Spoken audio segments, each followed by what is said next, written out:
सतरंगी शादी। मालिक, बहुत रात हो गई है। अभी तक मनीषा बिटिया दफ्तर से घर नहीं आई। अरे डोंट वरी रामू, आ जाएगी।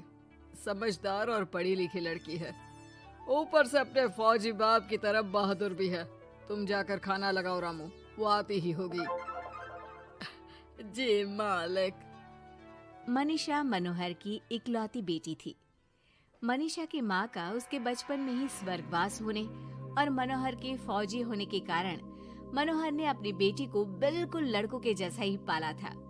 उस दिन देर रात को मनीषा का इंतजार करते हुए मनोहर और उसका नौकर रामू बात कर ही रहे थे कि मनीषा अपनी कार में ऑफिस से घर आती है।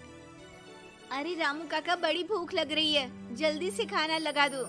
और कल मेरे कुछ खास क्लाइंट्स घर पर लंच के लिए भी आ रहे हैं, तो कुछ अच्छा सा बना देना।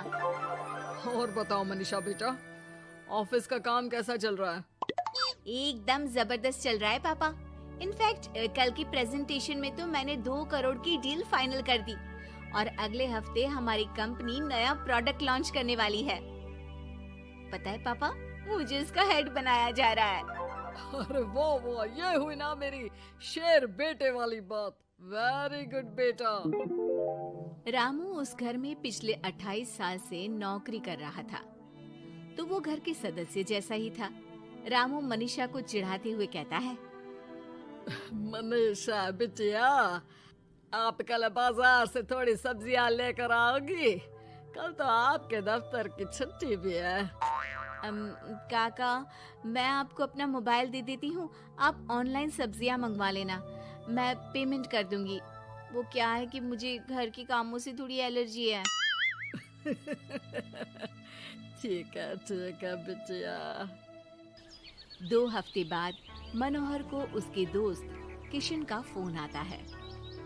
अरे मनोहर, हमारी मनीषा बेटी के लिए एक बहुत अच्छा रिश्ता आया है। लड़का इंजीनियर है दुबई में। तू कहे तो बात आगे बढ़ाऊं? हाँ, रिश्ते की बात तो आगे बढ़ा ही सकते हैं, लेकिन लड़के वालों की कुछ शर्तें भी तो होंगी ना, मतबला, लेन देन वगैरह। अरे यार, लेन देन जैसी तो कोई शर्त नहीं है उनकी। बस लड़की पढ़ी लिखी और घरेलू होनी चाहिए, जो कि यहाँ इंडिया में अपने सास ससुर की सेवा करे और घर संभाल सके। अरे यार किशन, तू तो मनीषा को जानता ही है। पढ़ी लिखी और जिम्मेदार तो है वो, लेकिन घर के नहीं बाहर के कामों में मुझे नहीं लगता कि वो मानेगी। लेकिन फिर भी मैं उसे पूछ के बताता हूँ तुझे। मनोहर अपनी बेटी से उसके लिए आए रिश्ते की बात करता है और उसे लड़के वालों की शर्त के बारे में भी बताता है, जिस पर मनीषा कहती है, पापा आप तो जानते हैं ना कि मुझे घर के कामों में कोई इंटरेस्ट नहीं है और आपने मुझे पढ़ा लिखा के अपने पैरों पे खड़ा होना सिखाया। क्या इस दिन के लिए कि एक दिन मैं शादी करके किसी का घर संभालूं? ना, मुझे नहीं करनी शादी वादी, आप मना कर दो उन्हें। इतना कहकर मनीषा घर से बाहर चली जाती है। रास्ते में उसे उसकी फ्रेंड का फोन आता है, जो उसे बाकी फ्रेंड्स के साथ एक रेस्टोरेंट में बुलाती है। मनीषा जाना तो नहीं चाहती थी, लेकिन उस रिश्ते की बात से हुए खराब मूड को बदलने के लिए वो चली जाती है। मनीषा और उसके दोस्त एक टेबल पर बैठे होते हैं कि उसकी नजर उसी रेस्टोरेंट में गिटार बजा रहे एक लड़के पर पड़ती है, जो मनीषा की फेवरेट धुन बजा रहा होता है।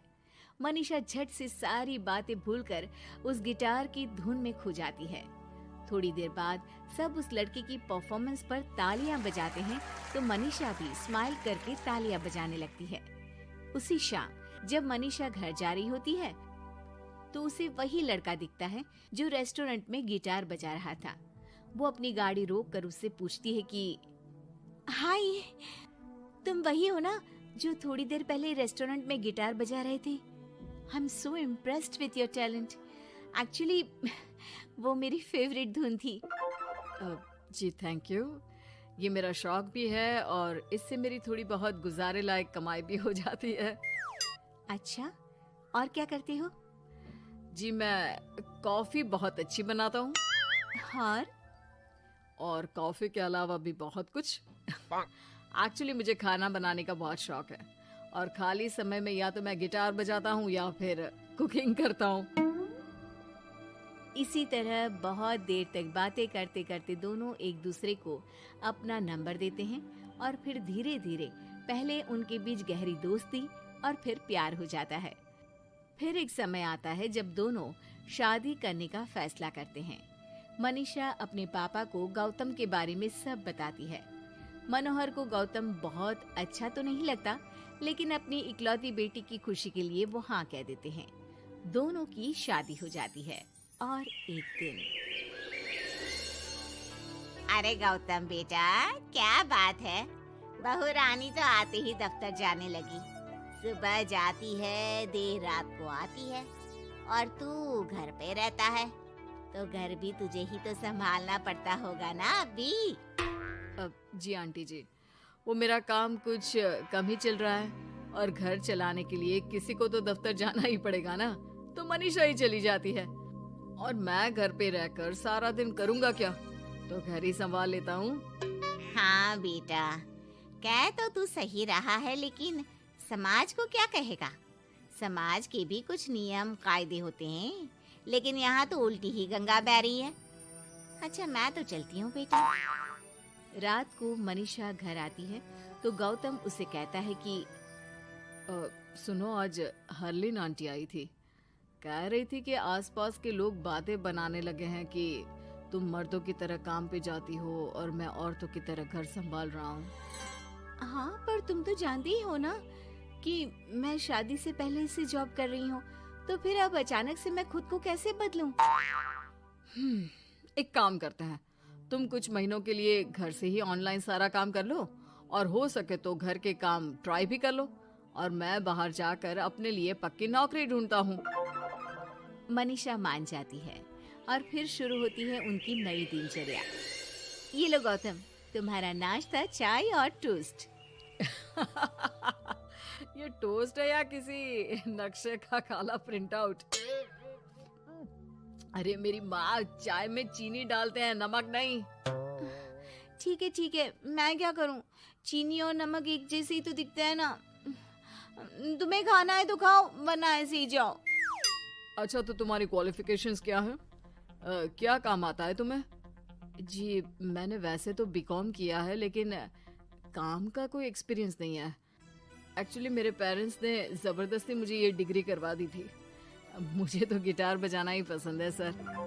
ठीक है मिस्टर गौतम, जब हमारी कंपनी को किसी गिटार परफॉर्मेंस की ज़रूरत होगी तब आपको बुला लिया जाएगा। फिलहाल के लिए आप जा सकते हैं। जॉब ना मिलने के दुख में मुख लटकाए गौतम घर आता है तो देखता है कि अरे ये क्या मनीषा, सारा घर बिखरा पड़ा है और ये किचन की ये हाल। अरे सब ठीक तो है ना? सब ठीक है गौतम, बस मुझे भूख लगी थी तो सोचा कुछ बना के खा लूं, लेकिन मुझे कोई सामान मिल ही नहीं रहा था और फिर पता चला कि गैस भी खत्म हो गई है और मुझे सिलेंडर बदलना नहीं आता। अच्छा, क्यों ना हम बाहर से ही खाना मंगवा ले? हाँ, अच्छा ये तो बताओ, तुम इतने उदास क्यों लग रहे हो? अरे क्या बताऊं, मुझे नौकरी नहीं मिली, लगता भी नहीं कि मिलेगी कभी। दोनों उदास होकर एक दूसरे की तरफ देखते हैं, फिर थोड़ी देर बाद हंस पड़ते हैं। मुझे लगता है हमें वही काम करना चाहिए जो हमें अच्छे से आता है। कल से मैं ही ऑफिस जाया करूंगी और मैं हमारा ये प्यारा सा घर संभालूंगा।